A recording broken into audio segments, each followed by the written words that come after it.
मोक्षमार्गस्य नेतारं भेत्तारं कर्मभूव्रतां ज्ञातारं विश्वतत्त्वानां वन्दे तद्गुरुलब्धये वन्दे तद्गुरुलब्धये वन्दे तद्गुरुलब्धये। जय बोले पंच परमेश्वरी भगवान की जय। बोले परम पूज्य मुनि आचार्य श्री विशुद्ध सागर जी महाराज की जय। बोले मुनि श्री सुप्रभ सागर जी महाराज की जय। बोले मुनि श्री प्रणत सागर जी महाराज की जय। जिनेंद्र बंधुओं, समीचीन विकल्पों का सम्यक समाधान।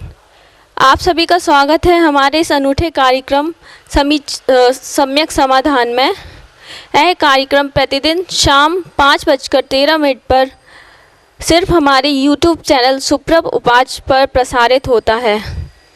सुप्रभ उपाच चैनल की प्रस्तुति ये जो कार्यक्रम है, यह कार्यक्रम आचार्य भगवान गुरुवर श्री विशुद्ध सागर जी महाराज के स्वर्णिम जन्म जयंती महोत्सव के उपलक्ष्य में प्रारंभ हुआ था और यह कार्यक्रम अल्प अवधि में भी अपनी चरम सीमा में पहुंच चुका है। इसके पहले कि हम कार्यक्रम शुरू करें, मैं मुनि श्री के चरणों में बारंबार नमोस्तु करती हूँ और मैं मुनि श्री प्रणत सागर जी महाराज से निवेदन करती हूँ कि इस कार्यक्रम को गति प्रदान करने की कृपा करें। नमोस्तु गुरुदेव, नमोस्तु। ओम नमः सिद्धेभ्य पंच परमेष्टि भगवान की परम पूज्य आचार्य भगवंत गुरुवर विशुद्ध सागर जी मुनि महाराज की परम पूज्य मुनि श्री सुप्रभ सागर जी महाराज की परम पूज्य मुनि श्री प्रणत सागर जी महाराज की जय। समीचीन विकल्पों का सम्यक समाधान। सम्यक ज्ञान की एक ऐसी अनूठी विधा जिसे परम पूज्य मुनि श्री सुप्रभ सागर जी महाराज ने सम्यक समाधान नाम दिया। परम पूज्य आचार्य भगवंत गुरुवर विशुद्ध सागर जी महाराज के मंगल सभा शिष्य, उन्हीं के सुयोग्य शिष्य परम पूज्य मुनि श्री सुप्रभ सागर जी महाराज के मुखारविंद से हम सभी प्रतिदिन अपने अनेकानेक समीचीन विकल्पों का सम्यक समाधान प्राप्त कर रहे हैं। देश के विभिन्न प्रांतों से अनेकानेक अबाल वृद्ध स्वाध्यायी श्रावक श्राविकाओं के समीचीन विकल्प हमें यहाँ प्रतिदिन प्राप्त हो रहे हैं और परम पूज्य मुनि श्री सुप्रभ सागर जी महाराज उनका यथाक्रम से आगमुक्त विधि से सम्यक समाधान प्रदान कर रहे हैं। प्रारंभ करते हैं आज का सम्यक समाधान। और आज का पहला विकल्प आष्टा मध्य प्रदेश से डॉक्टर मगन जैन, श्रीमती चंदा जैन, डॉक्टर अंकित जैन परम पूज्य मुनिश्री के चरणों में सपरिवार कोटि कोटि नमोस्तु निवेदित करते हुए अपना समीचीन विकल्प रख रहे हैं कि महाराज जी, मिथ्यात्व से युक्त श्रावक को कायोत्सर्ग कर्म कार्यकारी है अथवा नहीं। हमारे समीचीन विकल्प का सम्यक समाधान करने की अनुकंपा करें। नमोस्तु महाराज जी, नमोस्तु। ओम नमः सिद्धम। परम पूज्य आचार्य भगवान गुरुवर विशुद्ध सागर जी महाराज की परम पूज्य मुनि श्री सुप्रभ सागर जी महाराज की जय। कायोत्सर्ग एक बहिरंग तप में आचार्य भगवंतों ने गिनाया। वहाँ पर मात्र 9 बार नमोकार मंत्र करना यह कायोत्सर्ग से अभिप्रेत नहीं है, अपितु काय से उत्सर्ग यानी अपने शरीर से ममत्व रहित हो जाना, उत्सर्ग प्राप्त कर लेना, इसका अर्थ वास्तव में कायोत्सर्ग है। और जो प्रचलन में 9 बार नमोकार मंत्र को कायोत्सर्ग कहना या करना है, वह 9 बार नमोकार के साथ शरीर से ममत्व रहित होकर 9 बार उसकी गणना करना, नमोकार पढ़ना, यह आगम के परिप्रेक्ष्य में कायोत्सर्ग पूर्वक नमोकार मंत्र कहा गया है। और सर्वोत्कृष्ट कर्म का निर्जरा करने का साधन सम्यक दृष्टि की अपेक्षा से वह बहिरंग तपों को बताया गया है। अगर वही तप सम्यक दृष्टि करता है तो उसके प्रचुर मात्रा में कर्मों की निर्जरा होती है, और वही तप अगर मिथ्या दृष्टि जीव करता है तो वह किंचित कुछ अंशों में तो अपने कर्मों की निर्जरा करता है, पर परिपूर्ण रूप से कर्मों की निर्जरा करके जो तप की व्याख्या व्युत्सर्ग तप की व्याख्या आगम में की गई है वह वास्तव में व्युत्सर्ग तप तो मात्र सम्यक दृष्टि को ही संभव है, मिथ्या दृष्टि को मिथ्यात्व के कारण से वह संभव नहीं है। पर फिर भी वह अगर कुछ अंशों में प्रयास कर रहा है तो वह अपने कुछ हद तक कर्मों की निर्जरा करने के लिए कार्यकारी हो सकता है, पर परिपूर्ण रूप से कार्यकारी तभी होगा जब वह अपने सम्यक दर्शन को प्रकट करके सम्यक के साथ वह बहिरंग और अंतरंग तपों को प्राप्त करेगा। जैसे बहुत सारे बहिरंग तप मिथ्या दृष्टि भी करते हैं, पंचांगी तप है, आदि आदि अनेक तप है। उन तपों को जैसे बाल तप आदि कहा जाता है, ऐसे ही वह कायोत्सर्ग करना उस मिथ्या दृष्टि जीव की अपेक्षा से बाल तप कहला सकता है, और वह अकाम निर्जरा करने के लिए बिना काम के निर्जरा जाने की मोक्ष के लिए प्रयोजनभूत नहीं है, ऐसी अकाम निर्जरा करने के लिए वह कार्यकारी होता है। इसलिए वह सम्यक दृष्टि की अपेक्षा से ही श्रेयस्कर माना गया है, पर अकाम निर्जरा का कारण मिथ्या दृष्टि के लिए भी होने के निमित्त से वह सर्वथा निषेध नहीं है, पर मोक्ष मार्ग की अपेक्षा से वह हेय है। उपादेय तो सम्यक दृष्टि की अपेक्षा से ही है। यही आपके लिए सम्यक समाधान। अगला विकल्प चिरगांव झांसी उत्तर प्रदेश से श्रीमती मीना जैन परम पूज्य मुनिश्री के चरणों में सपरिवार कोटि कोटि नमोस्तु निवेदित करते हुए अपना समीचीन विकल्प रख रहे हैं कि महाराज जी सिद्ध क्षेत्र से ऊपर ईशत प्रागभार नाम की शुभ पृथ्वी है। ये ईशत प्रागभार पृथ्वी क्या है? हमारे समीचीन विकल्प का सम्यक समाधान करने की अनुकंपा करें। नमोस्तु महाराज जी, नमोस्तु। अष्टम वसुधा पाने को कर में आठों द्रव्य ली, या जो आठवीं पृथ्वी ईशत प्रागभार नाम की जो पृथ्वी कही जाती है वह उस सिद्ध शिला की भूमि का पर्यायवाची नाम है। जैसे इस जम्बू द्वीप मध्य लोक के नीचे जो 7 पृथ्वियों का व्याख्यान है, जिसका नाम शायद आपने तत्वार्थ सूत्र ग्रंथ में सुना होगा, वहाँ रत्न प्रभा, शर्करा प्रभा, वालुका प्रभा आदि के निमित्त से जो 7 पृथ्वियाँ कही गई है, ये उस मध्य लोक के नीचे की 7 पृथ्वियाँ कही गई है। और जो अष्टम वसुधा यानी 8वीं पृथ्वी कही गई है वह ऊर्ध्व लोक के बिल्कुल अंतिम ऊपर स्थान पर, जिसे वर्तमान में सिद्धशिला या मोक्ष का स्थान कहा जाता है, वह सिद्धों का शाश्वत रहने का जो स्थान है, उस स्थान के लिए जो आधारभूत पृथ्वी की संकल्पना या पृथ्वी का व्याख्यान आगम में प्राप्त होता है, उस पृथ्वी का ही नाम ईशद प्रागभार ऐसा कहा गया है। ईशद यानी किंचित, प्राग यानी ऊपर, भार यानी जो सिद्धों का भार लेकर सबसे अंतिम लोक के अंतिम स्थान पर, सर्वोत्कृष्ट स्थान पर रहता है, ऐसे उस स्थान की पृथ्वी का ही शुभ नाम ईशद प्रागभार ऐसा लिखा गया है। और इसके विषय में विशेष रूप से आप तिलयपण्णति आदि ग्रंथों से समझ सकते हैं, पर सामान्य रूप से जो सिद्ध शिला के लिए आधारभूत पृथ्वी है उसका ही नाम ईशद प्रागभार है। जैसे जम्बूद्वीप के लिए और अन्य सभी मध्यलोक और ऊर्ध्वलोक के लिए जो आधारभूत ये 7 पृथ्वियों का व्याख्यान किया जाता है, ऐसे ही 8वीं पृथ्वी जो सिद्धशिला के लिए आधारभूत होती है उसका ही नाम ईशद प्रागभार है। और वही इस पृथ्वी के निमित्त से या सिद्धशिला के निमित्त से शुभ ऐसी कही जाने वाली ईशद प्रागभार पृथ्वी है। और यही संक्षेप से आपके लिए सम्यक समाधान। अगला विकल्प जतारा मध्य प्रदेश से श्रीमती शैली जैन धर्मपत्नी अनूप कुमार जैन परम पूज्य मुनिश्री के चरणों में बारंबार नमोस्तु निवेदित करते हुए अपना समीचीन विकल्प रख रहे हैं कि महाराज जी एक बालक की बीमारी में माँ के कर्मों का दोष होता है या बच्चे के कर्मों का फल मिला है, जबकि उसकी आयु अभी 7 वर्ष है। हमारे समीचीन विकल्प का सम्यक समाधान करने की अनुकंपा करें। नमोस्तु महाराज जी, नमोस्तु।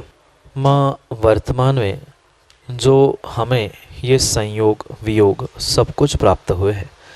इन प्रत्येक संयोग वियोग के पीछे हमारा पिछले पर्याय का, पिछले जन्म का कुछ न कुछ कर्मों का नियोग ही हुआ करता है। उन नियोगों के अनुसार ही हमें कर्मों का फल प्राप्त होता है। चाहे शुभ रूप फल प्राप्त हो, चाहे अशुभ रूप फल प्राप्त हो, प्रत्येक स्थान पर हमारा स्वयं का व्यक्तिगत कहीं ना कहीं कर्मों का नियोग या कर्मों का विपाक हुआ करता है। तभी हमारे लिए अच्छे या बुरे रूप से संयोग प्राप्त होते। चाहे वह आपके बालक की बीमारी रूप उसका संयोग आपके साथ हुआ हो, या उसका पुण्य का कुछ ऐसा संयोग नियोग होगा कि वह आपके घर में जन्मा हो। ये दोनों भी जीवों का परस्पर में एक दूसरे के प्रति नियम से कुछ न कुछ कर्मों का संयोग हुआ करता है, जिसके द्वारा हम परस्पर में मिलते हैं। मात्र ज़रूरी नहीं है कि वह एक ही भव का हो या पिछले ही भव का हो। कई भव पुराना कर्म का संबंध भी वर्तमान में उदय आ सकता है, या लगातार कई भवों के कर्मों के संबंध भी हमारे लिए ऐसे संबंध को देने वाले हो सकते। जैसे भले ही वह बालक 7 वर्ष का हो, 10 वर्ष का हो, 25 वर्ष का हो, उसकी किंचित भी अगर कोई बड़ी बीमारी है तो नियम से उसकी वह बड़ी बीमारी या छोटी बीमारी नियोग से आप दोनों के कर्मों का, पिछले कर्मों का नियोग है, और उसका ही कारण है कि तुम्हें ऐसे संयोग प्राप्त हुए। और ये बहुत अच्छी बात हमें समझनी होगी। अगर आपके घर में श्रेष्ठ संतान जन्म ले रही है तो वहाँ माता पिता का विशेष पुण्य का उदय है, और किंचित भी अगर वह बेटा या संतान किसी भी प्रकार से विकृत या बीमार पैदा हो रही है तो नियम से बेटे के पाप के उदय के साथ साथ माता पिता का भी कुछ न कुछ कर्म का उदय होगा। इसीलिए उनके जीवन में, उनके घर में यह असाता को उदय देने वाली या असाता भूत निमित्त को प्राप्त कराने वाली ऐसी रोगी या विकृत संतान प्राप्त हुई है। इसलिए इन बातों को हमें कर्मों का ही हमारा पूर्व का और वर्तमान का ऐसा नियोग और विपाक समझकर ही निर्णय करना होगा कि हमने पिछले पर्यायों में कुछ ना कुछ ऐसा कार्य किया होगा जिसके कारण से ऐसी संतान आपको मिली है, और बेटे का भी कुछ ना कुछ पिछला ऐसा संयोग संबंध होगा जिसके कारण से आपको ऐसी संतान, उस बेटे को भी आप जैसे माता पिता प्राप्त हुए।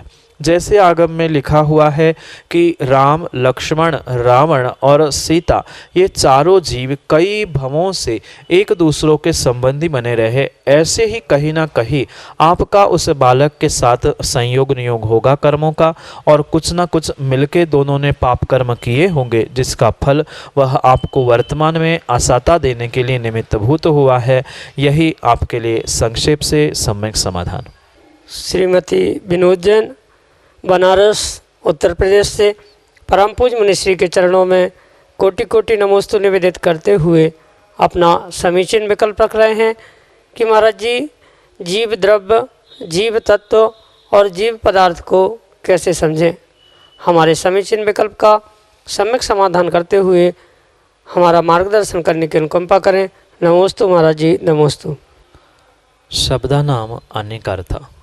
एक ही शब्द के अनेक अर्थ परस्पर अपेक्षा और परस्पर स्थान देखकर समय समय पर बदलते हैं। जैसे जीव द्रव्य, जीव पदार्थ और जीव तत्व जैसे सामने वाले की अपेक्षा है, वैसे उस समय उनके उस व्याख्यान में बिल्कुल उसको वैसा ही ग्रहण करना होगा। वैसे तो जीव नाम की वस्तु स्वयं में परिपूर्ण रूप से एक होने पर भी उस जीव को ही या जीव नाम की उस वस्तु को ही जब उसके स्वभाव का व्याख्यान करना होगा तब उसे जीव तत्व कहेंगे। जैसे तस्य भावस तत्वम, यानी जिसका जैसा भाव है उसको वैसा तत्व कहते। जीव का जो ज्ञान दर्शन रूपी स्वभाव है, उस स्वभाव की अपेक्षा से जब भी व्याख्यान होगा, उस स्वभाव की व्याख्या से या स्वभाव की अपेक्षा से व्याख्यान होते समय वहाँ पर उसको जीव तत्व कहा जाएगा।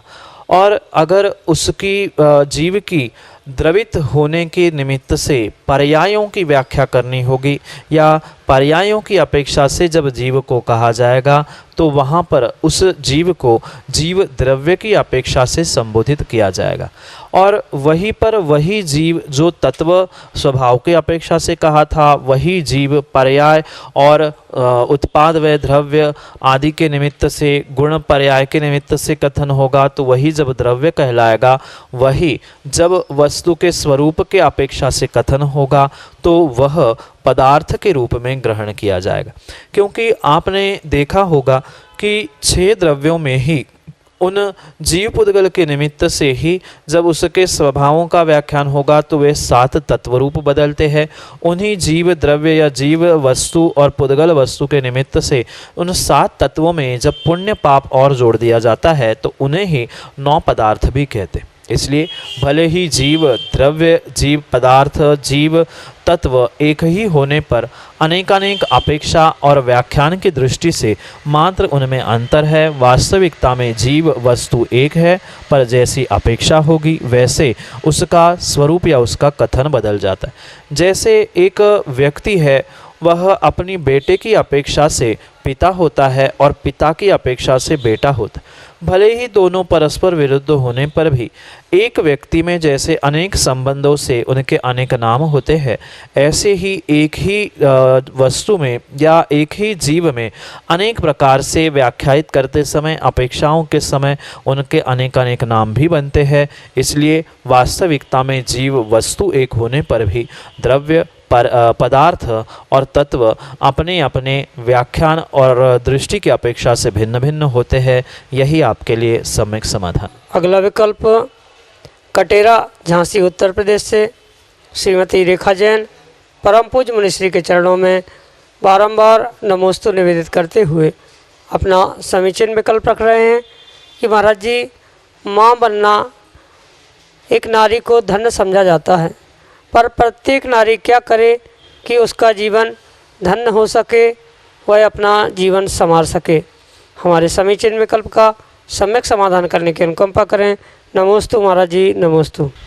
माँ, जो यह आपने व्याख्यान किया है या जो विकल्प भेजा है, लौकिक दृष्टि से तो ये आपका व्याख्यान परम सत्य है कि वर्तमान में लौकिक दृष्टि से यह कहना संभव हो सकता है या ये कहना सत्य है कि एक स्त्री पर्याय को प्राप्त करने के बाद उसका माँ पने को प्राप्त करना या मातृत्व पने को प्राप्त करना, बेटे को, संतान को जन्म देना, ये लौकिक दृष्टि से उस स्त्री पर्याय का अच्छा कार्य कहा तो जा सकता है।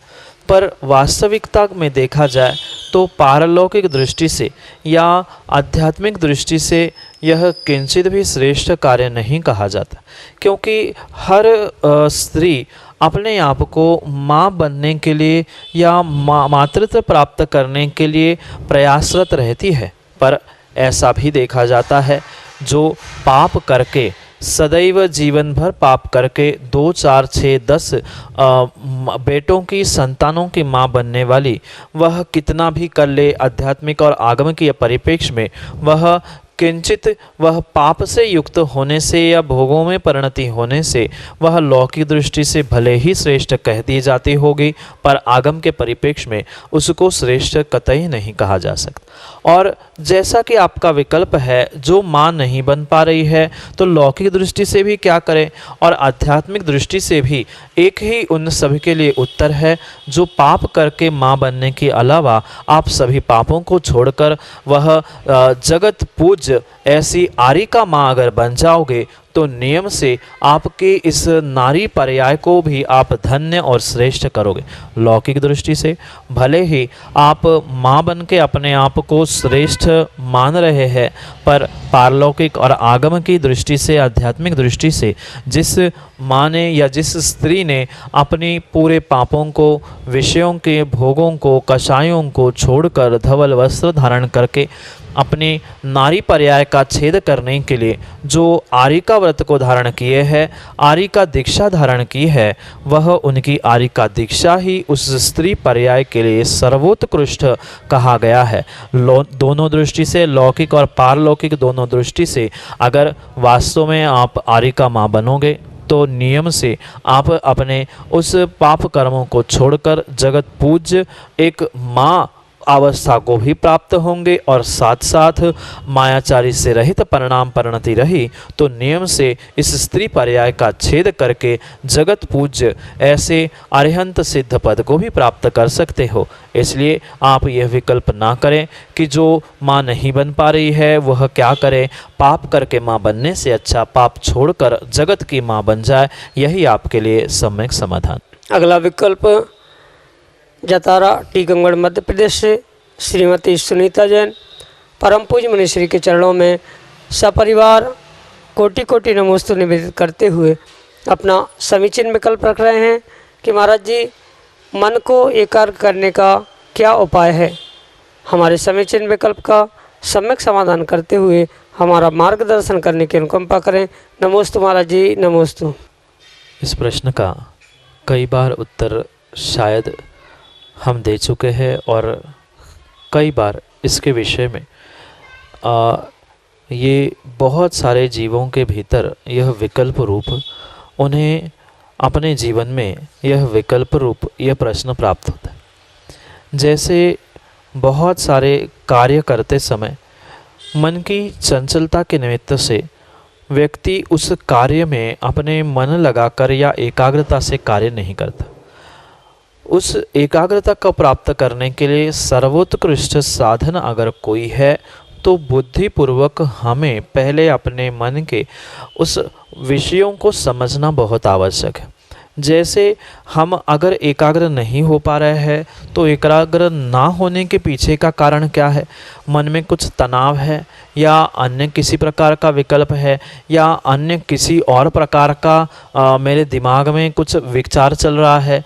ये पहले अगर हम कारण पता नहीं करेंगे तो नियम से हम अपने मन को एकाग्र नहीं कर पाएंगे, क्योंकि कभी टेंशन के कारण से मन एकाग्र नहीं हो पाता, कभी स्वास्थ्य ठीक ना होने के कारण से या अनेक कारणों से जीव अपने आप को एकाग्र नहीं कर सकता।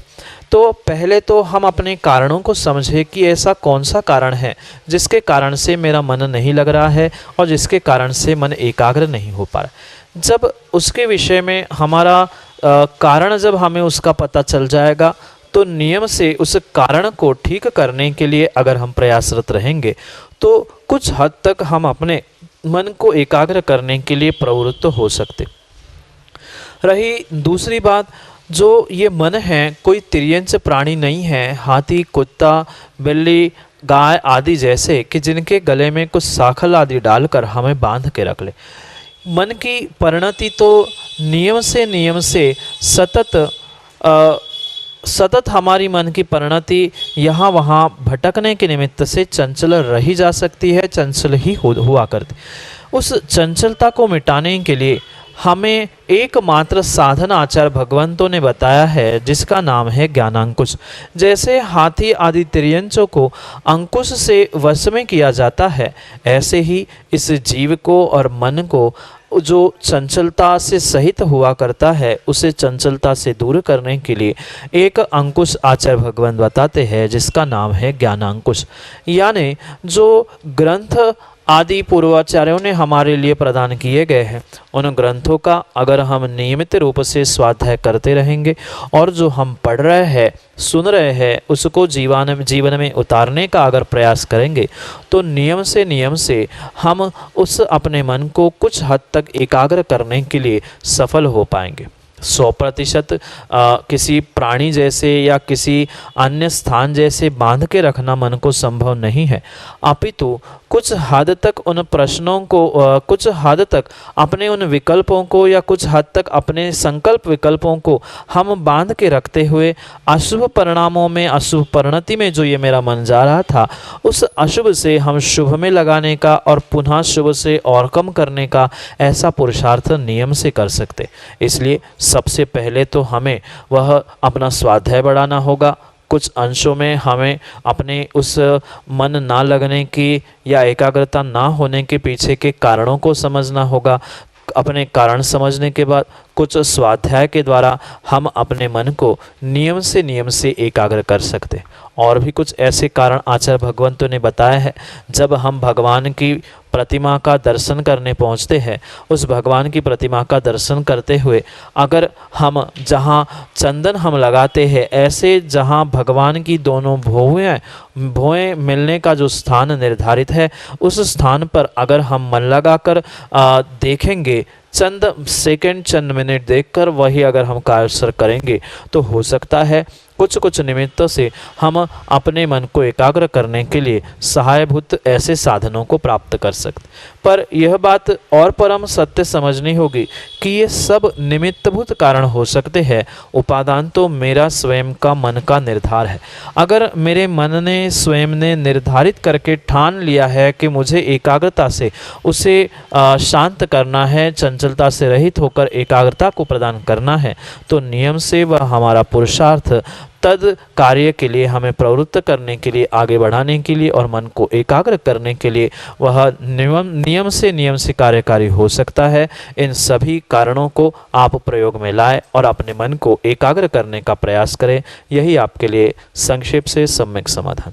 जय जिनेंद्र, आप अभी देख रहे थे हमारा अनूठा कार्यक्रम समीचीन विकल्पों का सम्यक समाधान, जो 5:13 पर यूट्यूब चैनल सुप्रभ 5 पर प्रसारित हो रहा है।